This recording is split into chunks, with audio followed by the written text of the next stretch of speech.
Once there were two brothers whose names were both Pear. The older brother was known as Big Pear, while the younger brother was known as Little Pear, and they lived with their mother on a small farmstead. Now, Big Pear grew up, married a wealthy wife, and moved into a farmstead of his own, right next door to his mother's. But Little Pear continued to live with his mother for a while, living off her pension, until he too came of age, and Big Pear sat him down and said, "Little Pear, you need to stop sponging off our mother. Go off into the world and make your own way." And Little Pear agreed. He took his inheritance, and he bought himself a horse and some butter and some cheese, and he drove them all to town, and then he sold them and used the proceeds to buy ale and brandy and nice food, and he rented a place of his own, and he invited all of his acquaintances to visit him, and basically held a never-ending party. And he wined and he dined everybody until all the food was gone and all the money was gone. And then Little Pear moved back in with his mother.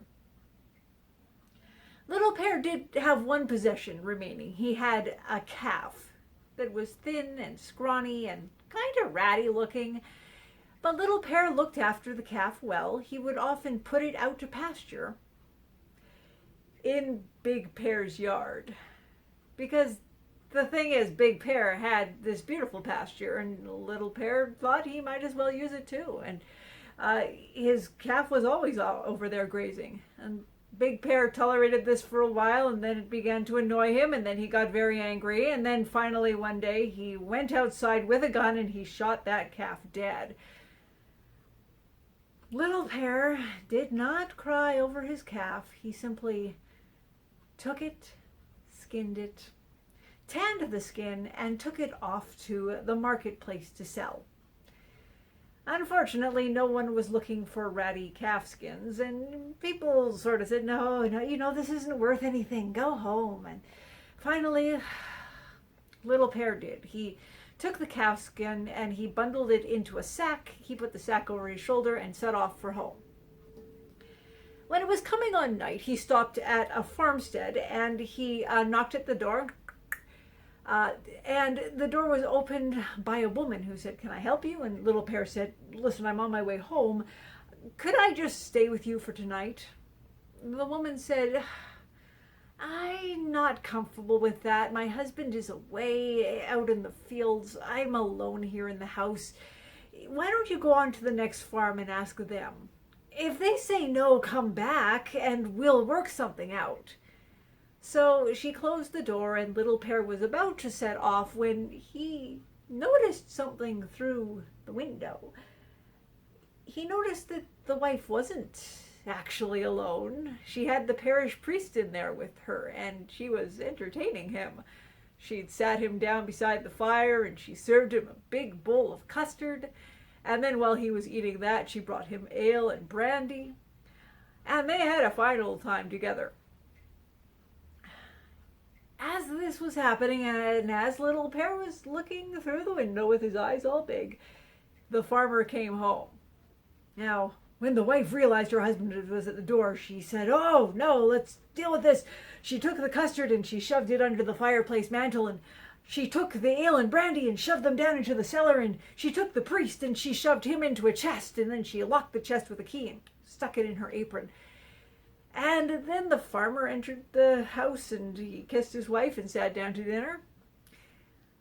Little Pear, who had been watching all of this, just nipped back around to the door and knocked again, and this time the farmer answered, and the farmer was happy to invite Little Pear in and for lodging, and he said, "Sure, come and share my dinner with me." So Little Pear sat down at the dinner table, but he brought his sack with him, and he took that sack with the calfskin in it, and he put it under the table with his feet just resting on it. So when they were almost finished the meal, Little Pear nudged the sack with his foot, and it let out a squeak. He looked down and he said, "Shh, be quiet, we're guests here." The farmer said, "Why are you talking to that bag?" And Little Pear said, "Oh, it's nothing. It's not just a bag. I have a fortune teller in there." You do? What does she say? Well, she says that there's a bowl of custard under your fireplace mantel. Ah, she must not be a very good fortune teller," said the farmer. "We haven't had custard in this house for years." She's actually pretty accurate. You might want to consider taking a look." So the farmer went over to the fireplace mantel and he looked under it, and custard! A great big bowl of it. He was happy. He loved custard. He carried it back over to the table and he served it out to everyone. When they were almost through the custard, Little Pear nudged the bag again and it went squeak. "Oh, really? That's interesting. Are you sure?" The farmer said, "What does she say now?" "Oh, well, she says that in your cellar there's a bunch of ale and brandy." "Ah, she can't be very good, really. We haven't had ale and brandy in this house ever. We're completely without alcohol." She is a really good fortune teller. I would go and check if I were you." So the farmer went over to the cellar, not really expecting much, and he opened it up, and ale and brandy! Ah! He was even happier to see those, and he brought them over to the table and served them out. A few minutes later, he said to Little Pear, "That is a good fortune teller. Where did you get her and how much did you pay?" "Well, I didn't really buy her. You see, she's been in my family for generations. She belonged to my father and to his father, and I guess I kind of take her for granted. She's always been around, and I've never thought she was much use. She seems a lot of use to me, if she can find magical brandy everywhere. How would you feel about selling her to me?" "Oh, I don't think I could do that. It's the family fortune teller. It wouldn't be right. I would feel very bad about that. Listen, you don't seem to appreciate her. I would very much appreciate her. Please sell her to me." "Oh, well, I don't think I can sell her, but I could trade her. I'll give you my fortune teller if you give me that chest there." At this point, the wife spoke up and she said, "That chest, the lock is broken. We don't have the key anymore." "That's okay," said Little Pear. "I'll just take the chest itself, and if you give me a rope, I'll tie it to my back." So the farmer agreed, and he took the fortune teller in exchange for the chest. Little Pear had been going to spend the night, but he figured maybe he shouldn't, so he put the chest on his back and off he went. And he walked down the road until he came to a bridge over a raging river. And then he put the chest down, and he said in a clear, carrying voice, "Oh, I had so much ale and so much brandy. Why did I drink so much and give away my family's fortune teller? What a terrible thing I have done. Oh, my judgment was impaired. Well, what can I do with a chest like this? There's probably nothing in it. I may as well just throw it into this raging river right now." And from inside the chest, the priest said, "No, it's me. It's your parish priest. Don't throw me into the river." "What voice is that? Is that the voice of the devil come to tempt me?" No, I'm not the voice of the devil. I am the voice of your parish priest. Please, I was visiting with the woman for the good of her soul, and her husband is so wild and jealous that I had to hide from him. Please, don't throw me into the river." Oh, get thee behind me, Satan. I shall not be tempted. I am not Satan. Please let me out of here. Listen, if you let me out, I will give you, I have a silver watch, and I have a gold watch, and I have $800. "Is that you, parish priest?" Yes, let me out of here. So Little Pear took a rock, and he knocked the lock open, and the parish priest jumped out of the chest, handed over his treasure, and scampered off back to his parish. So Little Pear went home, and the next morning he went over to see his brother, and he said to Big Pear, "Big Pear, I was in the marketplace yesterday. You will not believe what people are paying for calfskins." "Yeah," said Big Pear. "How much did you get for that ratty calfskin?" "Well, I got $800 for it. Look, it's right here. Where else would I have got that money? People were saying that if my calfskin had been better, or if I'd had a bigger one, I could have got even more for it. Really? Absolutely. It's good that you told me this, said Big Pear. And once Little Pear was gone, Big Pear went off and slaughtered all his cattle and skinned them and tanned the skins and took them off to market.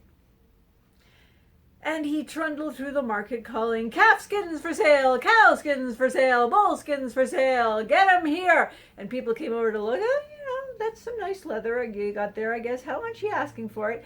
Well, the $800 for the little one.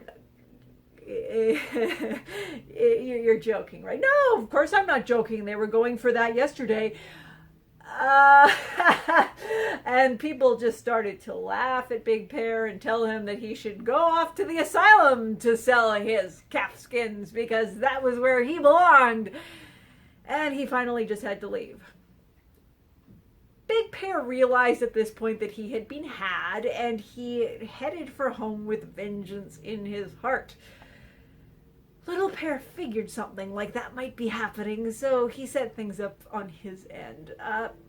His mother's farmstead was quite small, and as was very common at that time, the family all slept together in one room, and in fact in one bed. So Pear and his mother did share a bed, and she usually slept by the wall where it was a little warmer, whereas Little Pear slept on the outside of the bed where it was a little chillier. But that night, he turned to his mother and he said, I'm very cold tonight. I don't know. I may be coming down with something. I'm not sure what's going on. Would you mind that for just this one night we change places? I take the place by the wall and you take the place at the edge. And his mother agreed, so they switched places in the bed. After midnight, Big Pear crept into the house with an axe. He took the axe and he went over the bed and he brought it down on what should have been the head of Little Pear. And then off he went home. Well, Big Pear returned the next morning, expecting to see his little brother weltering in his blood. What he actually found was Little Pear weeping and wailing over their mother's corpse. Oh, a tragedy has occurred. Our mother, how has this happened? Big Pear, you have blood on your hands. I can see it on your hands right now. Did you do this? Did you cut off our mother's head? Oh, Big Pear, how could you? She raised you from a small child. Big Pear, the sheriff will come and arrest you and hang you. The tragedy has befallen our family. And he went on like this for a while. Big Pear, in the meantime, was quite afraid to see what had happened. And he said, Little Pear, if you keep quiet about this, I will give you $800. Oh, I could not. Our mother, she must be avenged. Oh, $800? Okay, $800. So little Pear got $800 from Big Pear, who went off home. And Little Pear took his mother's body, put her head back on it, stuck her in a cart, and drove her off to market. Now, Little Pear took his mother's body out of the cart, put her by the side of the road, hung 2 apple baskets on her arms, and went off to hide behind a tree.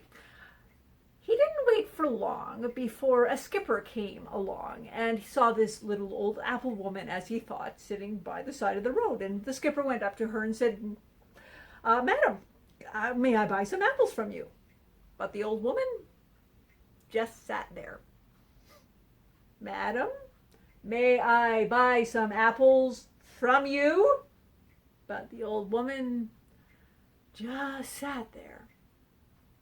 Lady, I want to buy some apples from you. Can you hear me? And the old woman just sat there. So the skipper lost his temper and slapped the old woman across the face. Her head fell off and rolled across the ground. Little Pear sprang out from behind his tree. Oh, what have you done, my old mother whom I love? You have killed her and taken her head off. How could you? I must go and get the sheriff. And the skipper was, no, it was an accident. I don't know how this, listen, do not get the sheriff. Keep this quiet. and I will give you $800. I could not, I couldn't, I must, my mother, oh no, maybe $800, okay. So the skipper gave Little Pear $800 and left, and Little Pear went off and buried his mother properly. And then he went home to see Big Pear, and he went up to his brother and he said, Big Pear, you will not believe this. I was in the marketplace with our mother's body, and you will not believe what people are paying for old lady corpses. Yeah, is that a thing? Yeah, everybody's buying them today. I got $800. Look, right here. And Big Pear saw the money. Where else would it have come from? And he said, wow, that's great. It's good that you told me this. And Little Pear went off home, and Big Pear went to find his mother-in-law, whom he killed. And then he took her body and put it in a cart and drove her to market. And he drove to and fro through the market calling, old lady corpse for sale, old lady corpse for sale. And people came running, but not for the reason that he thought. There's a dead body in there. Oh my God, someone has murdered that old woman. And they were about to call the sheriff on him when Big Pear realized that he was not about to sell an old lady body, and he got out of town as fast as he could. Well, this time he went straight home, and he went straight to Little Pear's, and he said, all right, that's it. That's the end. You have gone too far this time. Your life is over now. I am going to kill you right now. Little Pear stood there and said, yeah, that's fair. I have done some things that are not great. And I accept that this is the end of my life, that I really deserve this. But I do have one favor to ask you. Okay, what's your favor? Well, you could cut off my head, or you could stab me through the heart. You could even burn me to death. There's so many ways you could do it. But I would really like it if you put me in that sack there and took me to the river and threw me in. I have a notion to drown to death. All right, said Big Pear, I will go with this. I am happy to drown you. So he took Little Pear, shoved him in the sack, and began to carry him off towards the river. But he hadn't gone more than a few steps when he realized he'd forgotten something at home. So he went back to get it.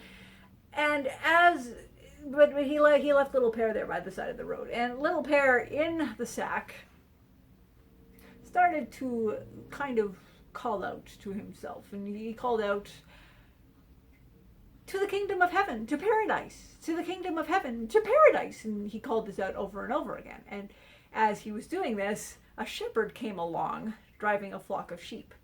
And he heard that voice coming from the sack, and he went over to it, and he said, are you going to the kingdom of heaven, to paradise? Oh, yes, said Little Pear. I'm going there in this sack. It's really the only way to get there. Really? Could I go with you? Yeah, everybody can go. It'll be great with more people there. The sack isn't really big enough for more than one person at once, but I'm actually happy to wait until after you go. If you let me out of here, we can switch places. So the shepherd agreed and let Little Pear out of the sack and got in himself. And Little Pear, while tying up the sack, said, now listen, what you have to remember is that you have to keep calling out to the kingdom of heaven, to paradise, to the kingdom of heaven, to paradise, or you're not going to get there. Otherwise, if you do call that out, I'm pretty sure you're going to get there real soon. So the shepherd agreed, and Little Pear went off with the shepherd's flock. Big Pear arrived back, picked up the sack, put it over his back, and the shepherd was at this point singing out, to the kingdom of heaven, to paradise, to the kingdom of heaven, to paradise. I don't think that's where you're going, said Big Pear, and carried him off to the river and threw him in. Well, said Big Pear, that's all of that. And he went towards his home. But who should he come across on the way there but Little Pear, driving a flock of sheep. And Big Pear saw this, and he was like, Little Pear, I just threw you in the river. Oh, I know, said Little Pear, and thank you for that, by the way. That was the best decision either of us has ever made. What do you mean? Well, the bottom of the river is filled with sheep. There are sheep everywhere. There are just, as far as the eye can see, there are sheep. I brought a few of them out of the river. I'm very little, so I couldn't bring too many. But yeah, I got some, and I'm going to drive them home. Big Bear said, do you think I could get some of those sheep? Oh, sure. Anyone could get those sheep. But if I were you, I would take at least one more person with you, so that you have a little bit more help, and you can get more than just this tiny flock that I have. So Little Bear went off, and Big Bear hurried home and said to his wife, come with me and bring that sack. And he led her to the river, and he said, okay, I'm going to get in that sack, and you're going to throw me into the river. And if you do that, we're going to have a lot of sheep soon afterwards. But the one thing you need to remember is that if I take too long in the river, that means that I need some help, and you should come in after me. All right, said the wife, I'm excited to meet our new sheep. And so she threw her husband into the river, and she waited and waited, and he didn't come out. And she thought, gosh, he must be getting a lot of sheep down there. I should go in after him. So she jumped into the river too. Well, by this point, Little Bear had got rid of his entire family and attained a flock of sheep, a bunch of cattle belonging to Big Bear, and 2 farmsteads. And so I guess it could be said that Little Bear lived happily ever after.